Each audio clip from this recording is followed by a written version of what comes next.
Yep. Good morning, everybody. I'd like to introduce you to Gerard Choukou from OU.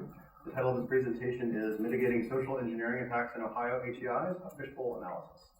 There'll be time for questions and answers at the end of the presentation, and if I could remind you, at the end, if you could rate it in Guidebook, that would be awesome. Thank you so much. Thank you so much. Good morning. How's it going? Morning. All right. So just to start, I have a question for everybody. How many of us have received phishing emails or smishing or phishing? Okay. Awesome. Then my other question is going to be rhetorical. How many of us actually clicked on those links or provided credentials? Just answering in my. Click the link and provide. Do you mind sharing what that was like? Yeah, if you remember. No, I mean, I work in email security, so that's kind of my take. Not necessarily give up credentials, but to figure out what the end users are seeing so that we provide some kind of level of training for them. Okay, so it's safe to say we've all been targeted at some point, right? All right, that's awesome. So pretty much before we get into the slides, I'm Gerard Choukou, as he mentioned. I'm from Ohio University, and I'm completing my master's in Information and Telecommunication Systems. That's my second. My first was in International Studies. So I'm coming at this from a national security standpoint and threat intelligence pretty much, because, social engineering, you can go as deep as you want technically, do all those email analysis, but then it's also helpful to look at it, strategically as well. So that's pretty much what I intend to achieve with this presentation. Expect an overview of what social engineering is, the types. Pretty much that's going to take care of. Then I'm going to look at this presentation from a MITRE ATT&CK standpoint, because sometimes social engineering, it doesn't really help to look at it in abstract. It helps to map it out to a framework, and I'm going to talk a little bit about what that framework is and how it's relevant for social engineering attacks. Then I'll look at social engineering from the standpoint of higher ed institutions, because that's something that connects all of us here as well. Then pretty much provide recommendations based off of my research, and hopefully we have time for questions. Social engineering is pretty much threat actors trying to trick people to divulge sensitive information and do it without knowing what the repercussions is. They're really banking on us to be ignorant or overlook things, not doing due diligence, not making sure that the domain is correct, or making sure that it was addressed to us, and that's in the email aspect of things. Then also they bank on us to be curious as well. Imagine you receive a file share notification saying, oh, this is an employee evaluation form. That could spark some curiosity of like, oh, why is that? So they really bank on us to be curious as well. And pretty much what they do is to exploit human trust, because we trust easily, especially when we know people, right? You receive an email or a call or text message from your daughter or someone bearing the same name as your daughter, but with a different number or a different email address. You're like, oh, okay. You might trust that person as well. So that's pretty much what like a brief overview of social engineering is. The types of social engineering, there are a couple of them. One of them would be spear phishing. So phishing pretty much comes through your emails. So when threat actors are trying to engage you via emails, that's phishing. But then spear phishing is kind of targeted. So they do some background check, probably look you up on your directory or wherever, get your LinkedIn profile, try to understand where you work at, where you live, where you've been to, check Facebook. Then they craft emails or whatever engagement they have to get out to you. So that's spear phishing. Then scareware pretty much is, you see some ad or something that shows up that like, whoa, you've been hacked, or something that would prompt you to get scared and click on a link to, maybe you have a virus, click on this to eliminate virus, but deep down inside that that's not true. So that's pretty much it. Then whaling is for the big fishes, so to speak, those in the C-suites, the execs and all that. So they're hoping that when they get at them, they would have access to higher level access. For instance, an IT person that's maybe doing level 1 work might not have the same access as someone that's the CIO or CISO, right? So that's what whaling is about. So we don't really want to go much in depth on that, but then that's pretty much what that is. Any questions so far?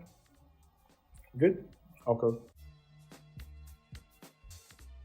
Let's look at how social engineering is faring. And these reports, and these are very recent. First of all, the one on the left is from Verizon's data breach investigation reports, and it was released this year.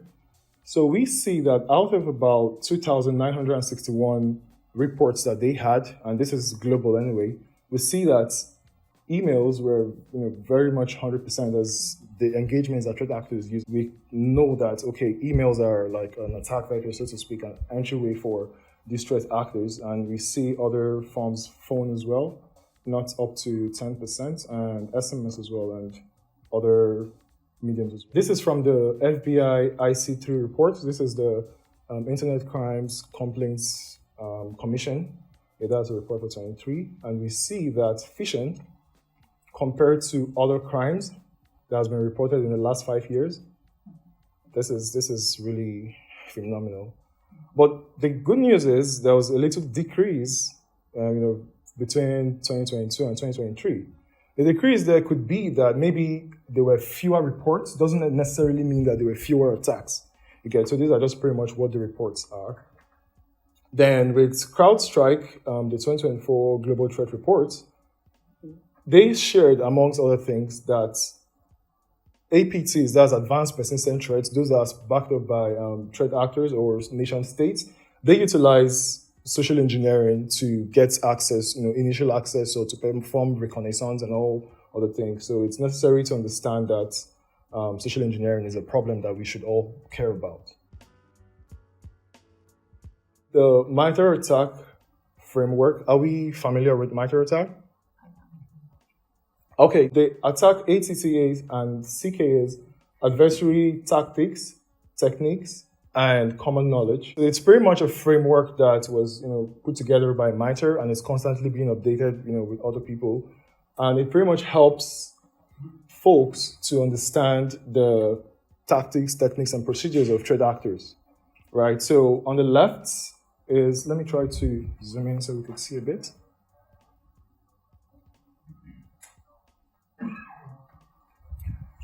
They developed this to facilitate red teaming and blue teaming exercises. So, it helps to, do our day-to-day activities from the mindset of a threat actor.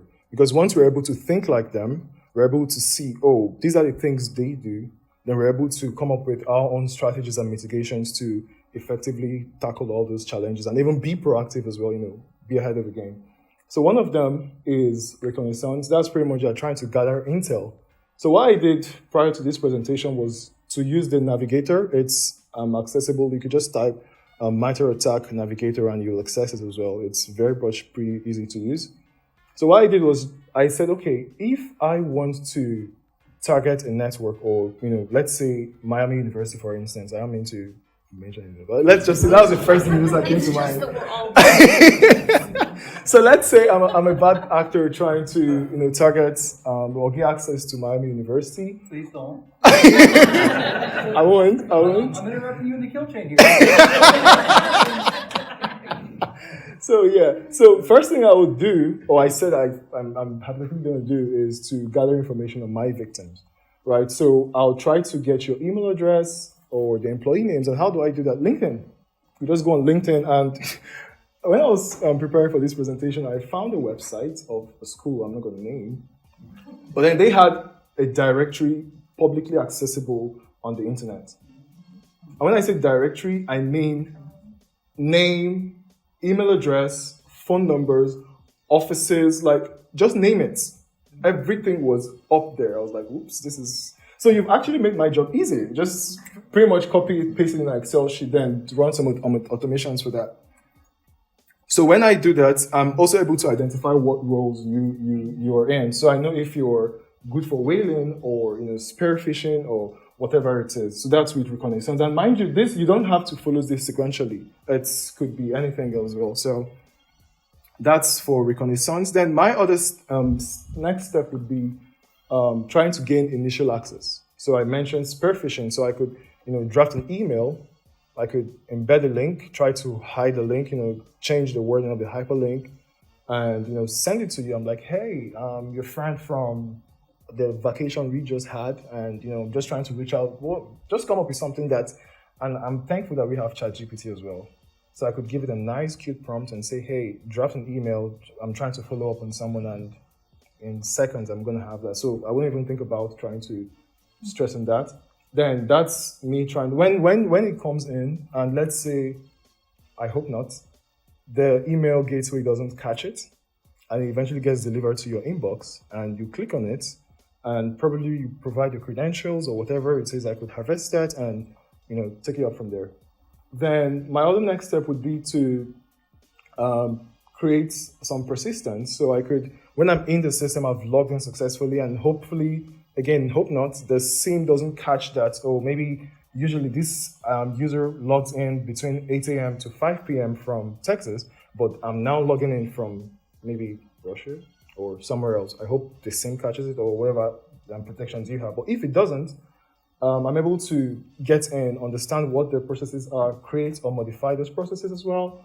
Then, yeah, pretty much also try to gain credential access with that password or credentials I have, try to understand what other accounts are applicable, then perform some password spraying as well.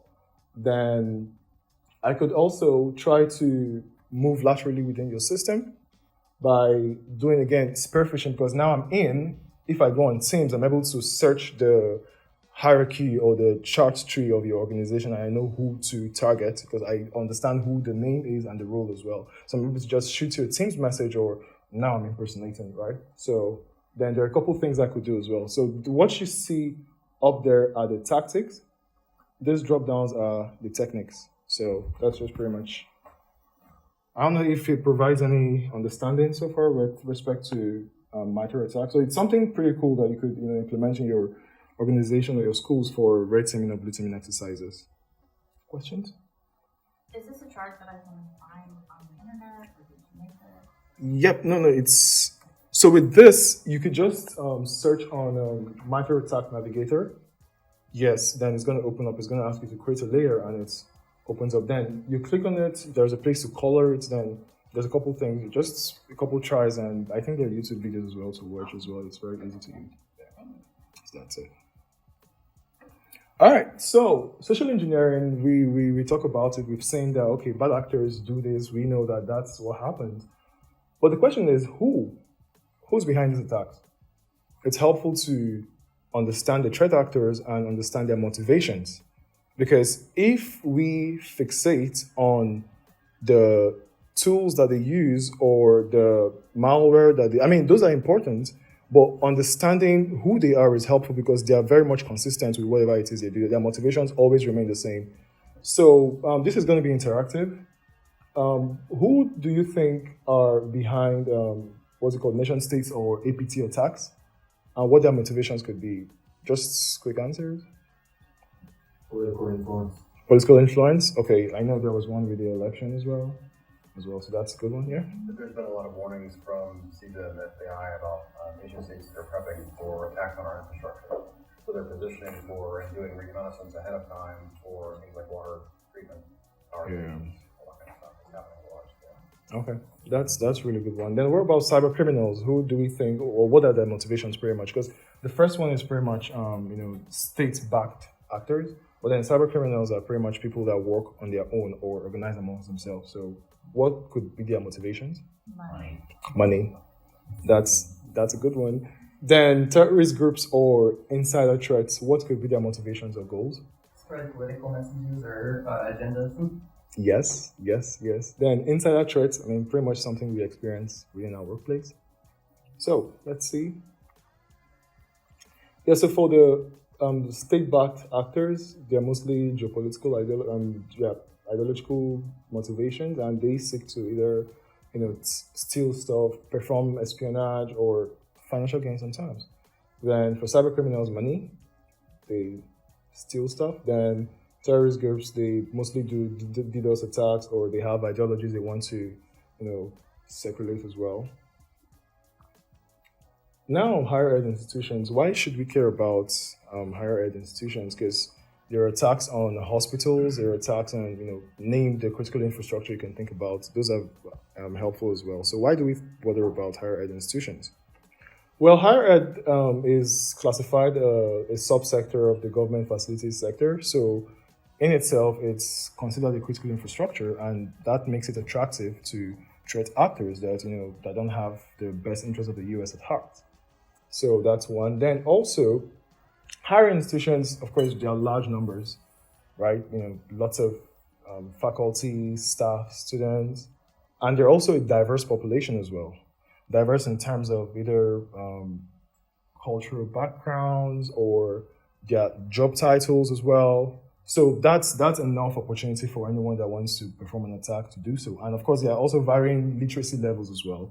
So we shouldn't just think about higher ed as just one-stop shop when you're thinking about it. There are people that have different motivations and different vulnerabilities as well. So in higher ed, you think about people that have high income, people that are going to be laid off soon, or people that have been laid off, or they will have vulnerabilities that pertain to finances as well. Then international students or international faculty, they have a different background or context from the US. So a new international student hypothetically might fall for a phishing email that says, hey, click on this link to boost your credit score.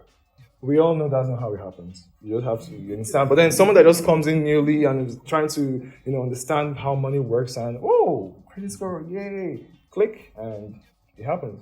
So that's about that. Then another reason that higher eds are targets, or why we should care about them, is because of the proprietary research. I know the presentation before talked about all the proprietary research that's being done and protected by different policies and laws and all that. And there are threat actors or nation states that are interested in these things. I know I read the National Cybersecurity Strategy. It was signed in March of 23 by the Biden administration. And they mentioned that, the DPRK, China, and a couple nations, CISA and other cybersecurity authorities have constantly seen attempts of them disrupting U.S. critical infrastructure. So that's pretty much why we should care about higher ed and why they're being targeted as well. The meat of my research is I decided to do an analysis of a fishbowl. That's pretty much a report of a record of all reports of phishing attacks. So when your colleagues or your staff or students click on this is a phish on the Outlook email and it gets sent to the security office and they do all their stuff. Some universities or organizations decide to make it accessible publicly. Some others don't. They use it for their internal stuff. But then I reached out to a couple and I got some information. Some others were not available as well. So I just tried to do that and manage this stuff. So why was there a need for a fishbowl analysis? First of all is threat intelligence. It's helpful to understand trends, historical, present trends of attacks, right? And that way we're able to offer actionable insights, right? So first of all, it's helpful for detection and response. When you identify that, these are the kind of phishing attacks that happen or that are targeted at faculty, you're able to write, appropriate detections for, your systems to catch that and, with automation and all that and responding to them as well. Then also it's necessary to understand those trends as well for awareness and training purposes. I mentioned about diversity because, you shouldn't just see higher ed as just a bunch of people. There are different things that make up different human beings. So when you understand that, or from your data, that international students are more susceptible to job opportunity scams than domestic students, or faculty or retirees that still have access to the emails are more susceptible to attacks that show giveaways, that could be something you think about. So when you're drafting your security awareness programs, you kind of pay attention to these different demographic groups as well. So that's something to pay attention to. Then there's a need for both internal analysis and external. So for external data, like a researcher like me, it's necessary to have a fishbowl to help researchers that are trying to do research, be able to access that and make some recommendations as well. Then with my research, my process flow, when I had access to the fishbowl, was first, I did a high-level review just to look at, what's this email? How can I categorize it, for there to be consistency for data analysis? So that was the first thing I did. Then the second thing I did was to come up with categories based off of what I've seen. And these are the categories listed. I'll dwell on them in coming slides. The next thing was to clean up the data, make sure that everything was consistent. So when I imported to my data analysis tool, I used Power BI at first, then switched to Tableau just for visualizations and all that. So there has to be some consistency as well. Then I did the visualization, so it's usually understandable by anyone that reads it or sees it. So that was pretty much my process flow was that. Then I'll talk more about the categorizations. There's a couple of things I found, but I just decided to focus on what the categories of the social engineering attacks are, what the call to actions are, the potency of the emails, and I'll talk more about that. And I also observed that there were a couple false positives. So the false positives are pretty much emails that were reported as phishing, but they were actually legitimate emails.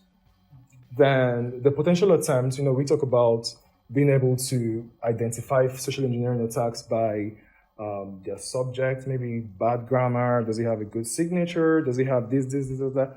So the potential attempts are, or the potent attempts I meant to say, are more like emails that I found that had all those boxes checked.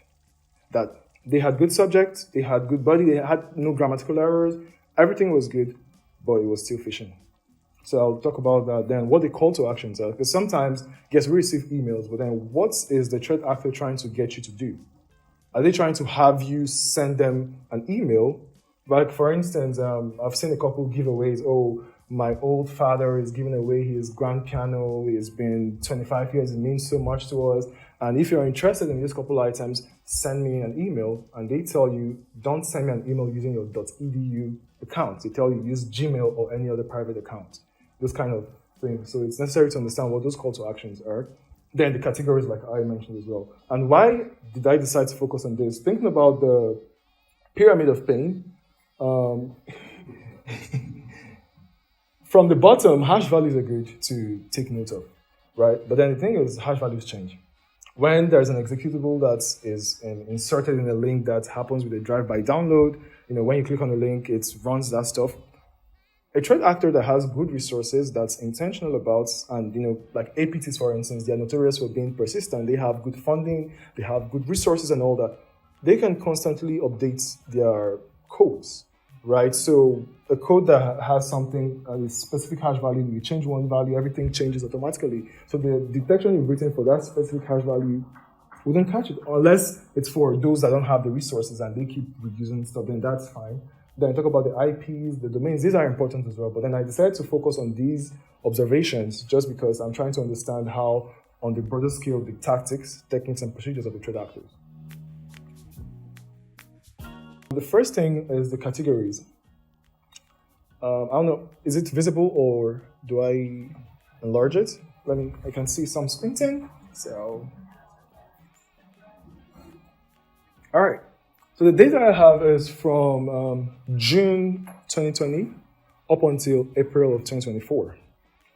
And the categories I've put together are, first of all, academic. Academic would entail pretty much Blackboard-like notifications or Canvas, depending on your LMS system. Then also grant notifications, anything that has to do with academic stuff. So that's pretty much it. And it's usually targeted at students. Then account resets are common ones that we receive. Oh, your password is expiring in 2 days or 24 hours, act now, or someone disguising as the IT help desk, oh, we noticed the wrong activity in your account, do this to mitigate this, or else, there's that urgency in it. Then blackmails are mostly sextortions. So they tell you, oh, we've been watching you, we found that you visit these adult websites and this. And if you don't send X amount of money through this to this blockchain wallet, I'm going to expose you, blah, blah, blah. Some of them are well worded, and if somehow by coincidence you do what they're accusing you of, you definitely feel like, whoa, and you'll be prompted to act as well. Then financial are pretty much, there was a couple trends I found that during the tax filing seasons, there are people that try to disguise as the IRS telling you, oh, you have extra $400 that you could add to your returns and all that. So those are kind of the emails you would see, and SMSs as well.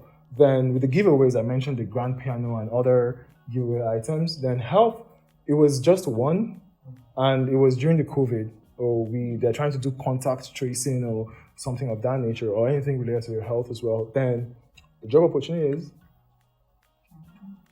trying to scam people. And I found this interesting because of the layoffs that happen now. right? Folks are very much susceptible to these attacks. When you've been applying to 100 jobs within the space of 2 days and you don't even remember the companies you applied to, and some random recruiter reaches out to you, I'm like, whoa, I saw your profile, send me your CV, send me this, send me that. You'd be like, wow, this is the breakthrough I've been praying for, and it's not a breakthrough. So then the news update was just some random news updates on Trump election, a couple of things. It was very lengthy. Then the requests for contact are, hey, hello, are you available? Send me a number. I need a quick this, I need a quick that. And some of these come from high-level officials. A couple of them were from the university presidents, a couple of them were from the deans, and so yeah. Then the request for contact. Then work business would be employee evaluation shares or anything from Microsoft's, those notifications. Click on this. That's pretty much work or this. Then the three categories of the top three. Let me see, minimize this. Yeah. The top three were job opportunities. That's the one on red. So between 2020 and 2024, this is what the trend looks like. Yep. And it's at 5 now because we're still in April or May. Yeah. So that's about that. Then the one in orange would be account resets, and the last one is work or business. So the account resets are really interesting as well. And this gray one is work or business. So those are the most common categories of attacks I found. All right, then these are some examples. I redacted some information so no one would know where they're from. But then this is one of them I found really interesting. This is the work or business kind of category. This faculty eval, I'm like, seriously? Of course I will be curious. I'm like, oh, okay. Oh, are they trying to have me evaluate someone or maybe myself or something? I don't know. But yeah, that's what it looks like. And some of them could include file shares, Zoom notification. Oh, you have this message waiting to be released. Click on this link to release. Yeah, those kind of messages. Then on this side was events. It was an event invite to see the weekend. Imagine if it was a Taylor Swift event invite. I know there's a lot of Swifters. So yeah, you're like, whoa, I'm special, I got this. And just take a close look at this. This looks really well done. Doesn't look sus in any way. So these are just some examples. Then for the job opportunities, yeah, I got your resume from the university resume book. Of course, universities do that from time to time. I know this last semester, one of my professors asked us to share their resumes, and they're going to publish it ahead of the summer, for those graduating and all that. So you're like, yeah, maybe this is that breakthrough.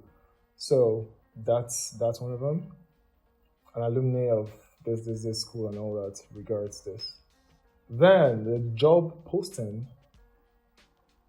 Say for this redact, you would actually I took some time and looked at it and I was like, whoa, this is really good because it has a good signature, it has all the information.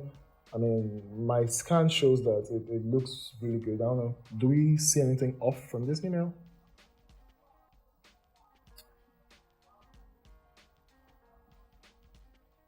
It knows how to be a lowercase g in Google, but it's solid.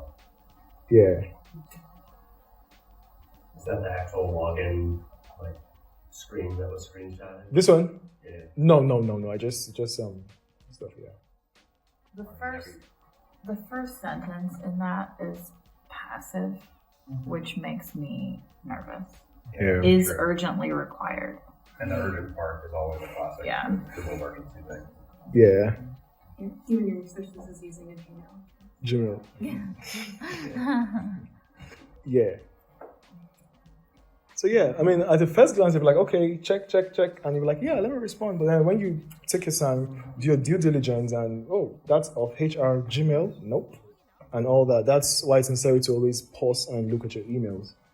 Then the other fun thing that we see is along the same lines of what you said about kind of encouraging people to switch to their personal emails to bypass all the security controls.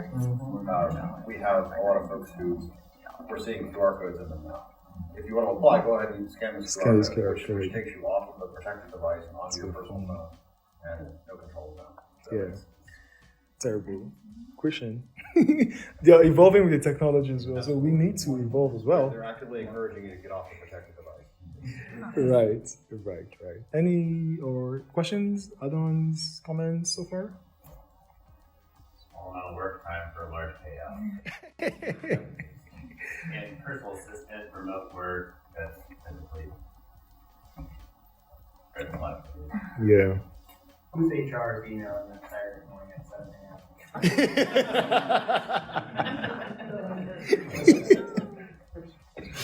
That's a good observation, yeah. Yeah, that I just thought, showing these examples would really help. I know we've received a lot of them. At least from the start, we've identified ourselves as potential targets or past targets and stuff. So it's helpful to also see them out in the wild. My next focus or observation was the call to action, and there were a couple of them. Let's look at the list first. So there was a click this link, or sometimes they did not specifically say click on this link, but then you know that, based on the way the email is written or the text message is written, you're expected to click on the link. So that's one. Then the other one is, contact this email address or this phone number, to get access to the giveaway items or to do whatever it is they're asking you to do. Then this one was a good standout for me. They're asking you to either contact them or refer someone else. So if, in case what they're asking you to do does not apply to you, and you know someone else that probably needs a job or that probably needs something, like, hey, I saw this and I've been encouraged to refer, and this is an opportunity for you, and you'll be doing a good job to you because you're making the world a better place. But then on the other side of things, you're helping them advance their agenda and all that. And the fun part is legitimate recruiters do that all the time. Yes. What we look at. Yes. Then some of them ask you to copy the link and paste in your browser, which I was like, whoa, okay. You're asking for too much. Then a couple of them were required to download the attachments. Sometimes they're attachments, sometimes they're, wherever it is, but then you're expected to download an attachment.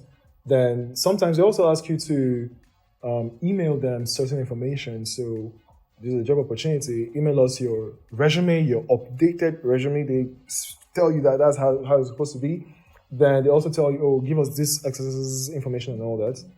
Then sometimes they say, just reply to this email. That's all they need you to do. Sometimes they tell you that, sometimes they're like, that's what they expect you to do. Then the reply text will be for submission. Then the request for contacts, which was one of the categories, lines up with this respond, that's availability. So sometimes they're asking you, are you available? What's your earliest availability? Can you send me your phone number? And it's mostly from the dean. Sometimes at 7 a.m., sometimes at 6 p.m., and it looks fairly urgent. And sometimes there's been a couple I saw that they were spoofed. So you wouldn't see, it's a Gmail account or it's the actual person's email, right? So you're like, okay, passes all the bots. Why are you asking me for my number? Well, maybe there's an emergency and you forward your information and that's it. And they might not do anything with it immediately. Remember, sometimes they have long-term goals as well. So you might just receive some random call and this could be some coincidence as well. So something to think about. Then you mentioned the QR code scan. That's it here. Then the send money is the blackmail, extortion kind of thing. That's what they expect you to give you, a blockchain wallet address or something like that. Then, send money or email information. Then the spam was the news because I'm not expecting any news updates. I didn't sign up for anything and you're just spamming me emails as well. So that's it. But then I highlighted the top 5. Yeah, that's 5 of them. That's the click link, contacts given email, download attachments, email information, and respond availability. And this is how they fared from 2020 to 2024. So for the click links, in 2020, there were about 16 of them, then went up to 27, went down to 13, up to 15, down to 5 in 2024 as of now. Then let's see the respond availability. In 2020, it was 3, went down, remained the same way, none. In 2023, and it's picking back up in 2024. And some of the schools I checked this out from, a couple of them were from the university president or from the dean of College of Engineering at Miami University. Just kidding. But yeah, that's then with the call to actions. I thought to say this. It's sometimes let me see. I mentioned this, but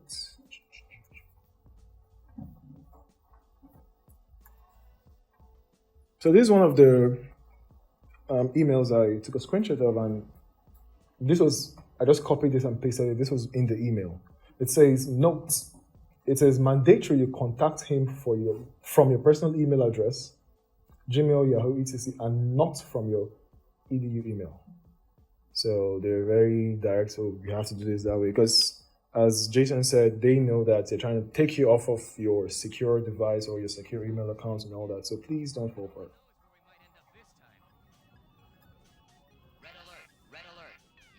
Questions? Okay. Then I now move on to the potency of these emails or the social engineering attacks.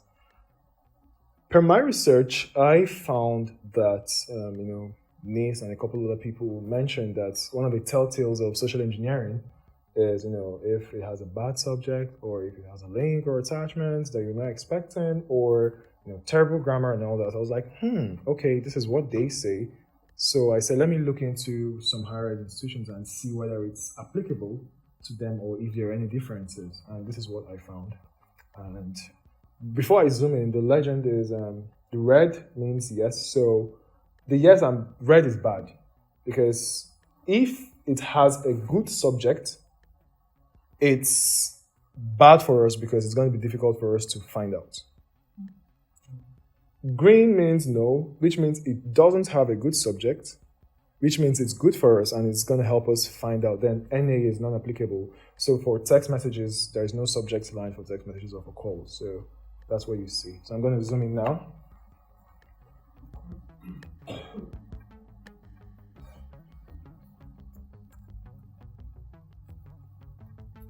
Is this good? Okay.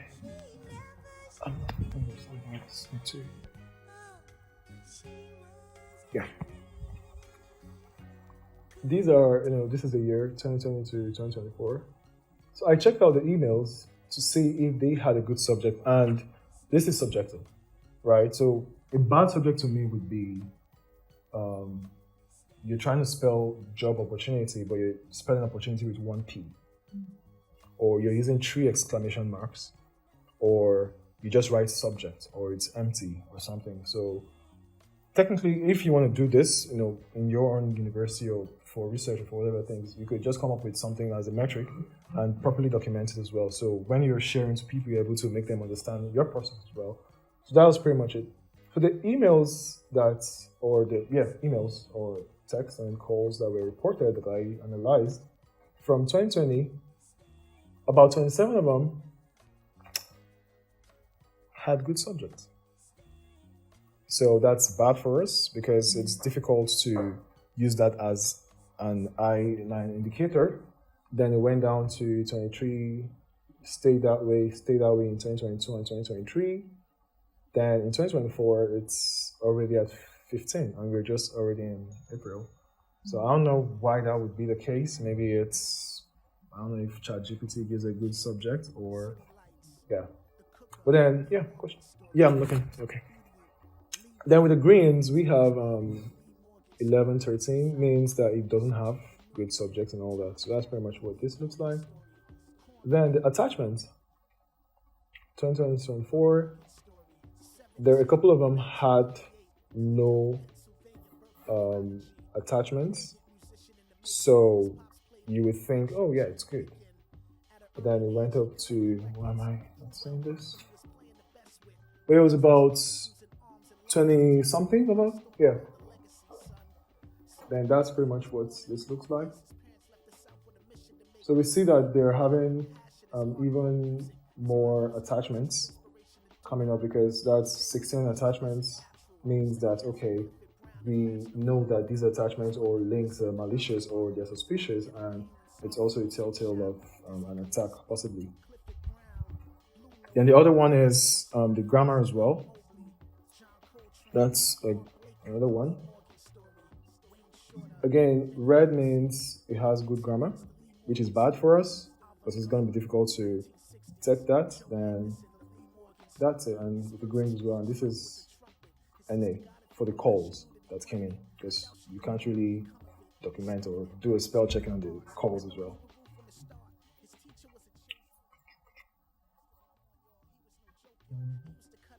Okay, then with the signatures and the urgency as well. The urgency would be if they're asking you to do something now. So with the account resets, it could be this now or do it within 24 hours or what have you. But this is what interests me. It's the ones that I consider potent. So they are the emails or texts that check all the boxes, like, oh, nothing bad about them, good subject, good no attachment, and all those things that you think, oh yeah, it's not. But then this is it. Within 2020 and 2024, actually there was no data for 2020 and 2021, which means that's good. So they are falling short of them. But then in 22, there was one email that checked all the boxes, but it was still phishing. Then this is for 22, 3 of them, and 2024 already we're having 2. So I don't know, maybe they are upping their game and all that, maybe with AI or whatever it is they're doing, or being intentional about what they do.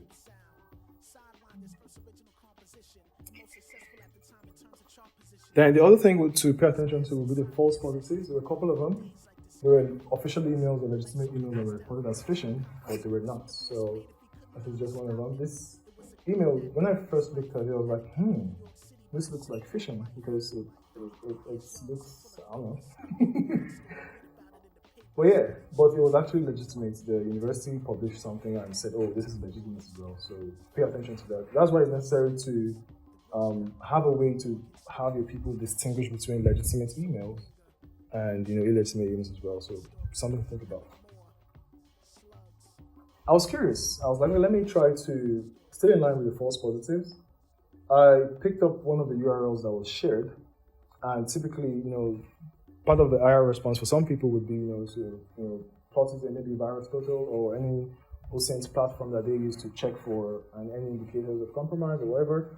And VirusTotal said it's clean, no issues. Mind you, this email was reported as phishing, so they already did their analysis and confirmed it was. But I checked VirusTotal and it was clean. And some people would be like, yeah, it's clean, it's good, it's not phishing. But then I was like, I now went to a different platform, Abuse IP database, and I put in the URL, and it's mapped into this IP address. And this was found in the database, abuse reports, brute force phishing. So it's helpful to always cross-check and check other platforms as well. I don't know what your IR processes are, but it's helpful to have more than one, like a fail-safe, so to speak, or defense in depth, how you call that. What we've been waiting for the next steps, with all this information that's this overloaded, what should we do, or what can we do? One of them I recommend is have your anti-spoofing activated on whatever email client you're using. If it's Outlook or Gmail, what it does pretty much is it checks for, it tries to authenticate, using the email header, right? So I don't want to go into the weeds, but sometimes you could check for, okay, is this address actually authorized to send an email from this domain, right? There are a couple of checks that it does behind the scenes and confirms that as well. So that's something to activate. Then second thing is to actually teach people how to identify and report suspected phishing. So if Outlook makes it easier, there's a button where you just click on it and something goes on behind the scenes, the security office receives it and they do their stuff, and that's it. So just letting people know that, when you suspect something, report it this way. And you could do that. I found a good infographic from University of Cincinnati. Anyone from UC? Ooh, there you are. Yeah, so I just found this. It was quite interesting. So you could use Canva. Canva is easy. There are pre-built templates. It wouldn't take you so much time to come up with some information. Then infographic memes. You could have just a web page that just says this is a step to take and have the link shared to everybody. Then if you have more resources, I'm suggesting that you work out ways to do that. Have modules as well. Required modules that should be taken every semester or however frequently you want that to be. Then have a standard IR process, that's incident response process for any reported social engineering attack. So when it's reported, what do? Do you post it up on the fishbowl for collection analysis? And when you're opening up the fishbowl, it's helpful to be deliberate and intentional about the tags you make provisions for in that fishbowl. So for instance, it's helpful to collect information about, is this a faculty or is this a student? We're not asking you to get their personal information that you shouldn't be collecting, but then there are certain demographic information that would help you. So when you're back doing your analysis, you're able to understand that, okay, within May to July, there were these reports mostly came from this. So which means I think we need to focus on these people within this period, and it just helps to have that in mind. Then also that leads me to the demographic specific training, not just one size fits all training exercise. Yes, that's helpful, and I understand resources constraints and time constraints as well. But then again, these threat actors work 24/7. They are very intentional, so we should. Then we should also pay attention to data minimization. I mentioned the directory I found online. Maybe it wasn't intentional, maybe it was, I don't know, but something to think about. There are tools you could use to search your databases or whatever it is to ensure that nothing is out there on the internet. Yeah, so just extra information. So tags to consider would be the demographics. What's the status? Is it phishing or not? Then it also helps to parse these data with simulated phishing exercises. So your simulated phishing shouldn't just, you could start out with a random, everybody sent to all kind of exercise. But then as you collect data from the phishing reports, it helps to, when you teach them what to do to avoid phishing from time to time, I don't know how the frequency would be, try to do exercises for different demographics. It could be just students today. Let's see what's that like. Are they going to fall for a Taylor Swift event invite or not? Or some party that, their college parties that happen from time to time. Then, of course, also redacts the PIF as well. Then, things to think about for is the demographic specific security awareness. Understand what the trends are and know who the threat actors are going for and what the intentions behind them are. Then it's also helpful to encourage cybersecurity research. Like, what I'm doing now is being encouraged by, my faculty and the office, the security office as well. Then there are a couple conferences too, like this one. It helps to release funds or source of funds to help students go for conferences and learn something and come back and be inspired to do something as well. Then tabletop exercises. I remember we had a collaboration with Ohio University and Miami University, so that's something to think about. Then some competitions too, fun stuff. It could be gamified or whatever it is, but just try to make it engaging as well.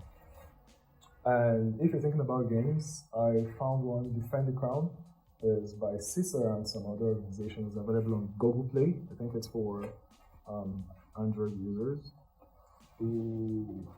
But yeah, Defend the Crown is one of them. Then the other one, I've used this in class. One of my professors incorporated it in their learning modules for the semester. So it was offered by Howard. I think it's a little bit, a couple dollars per student. So it's really helpful. It's really a nice one. So you might want to take note of that. And to conclude, threat intelligence is important. It's helpful to understand what the data we collect is for historical trend analysis and real-time proactive intelligence and all that. Then we should also strive to ensure that our users in this sense would be the faculty, students, and staff that we've sworn to protect. Ensure that we give them and empower them with the necessary information and training so that they would in turn make our job easier. Because when people actively know what they should and shouldn't be doing, it makes the work easier as well. Then second nature, I put this shopping cart because when you're driving to the grocery store, at least the first time you did, you went to Walmart and you probably used the GPS. But over time, you don't.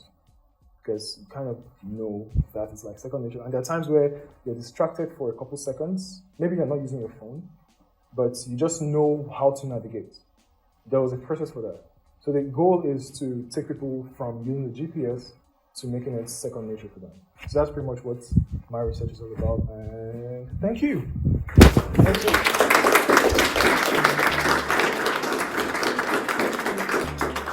What's that? Questions? Yes? Kind of throw out one. I think you're on to something with kind of what you were doing with looking at grammar and language in general.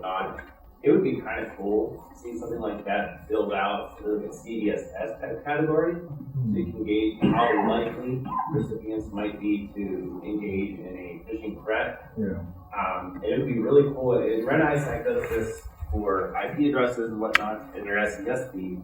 It would be neat to see the educational institutions share those senders, share those phishing threats, whether it just be links or maybe something like a job scam language in there that we can use to to put into email security tools or other services that might kind of help us detect these, as maybe the threats hop from institution to institution. If you look at those sender addresses, many of us have probably seen ones that are similar to that or seen those actual ones. And the bulk senders like Google, whatnot, the Gmail accounts that are, we'll say, just generated as one-offs. Google is extremely slow or non-responsive to taking those down. And we see them month after month after month. The first time we see them, they're blocked, but we can see in quarantine they continue to hit us. Well, if they're hitting us that often, who else are they hitting?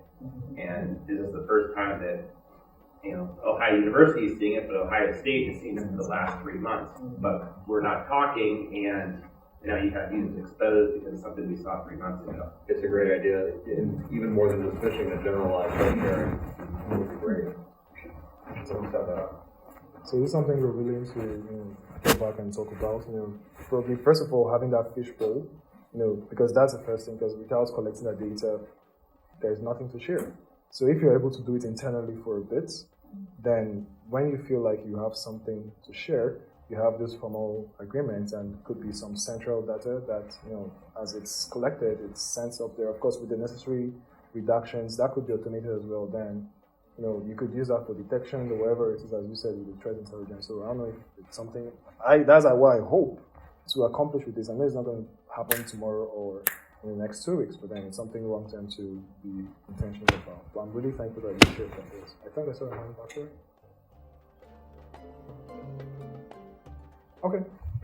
That's it. Thank you so much for coming. Let's ask everybody to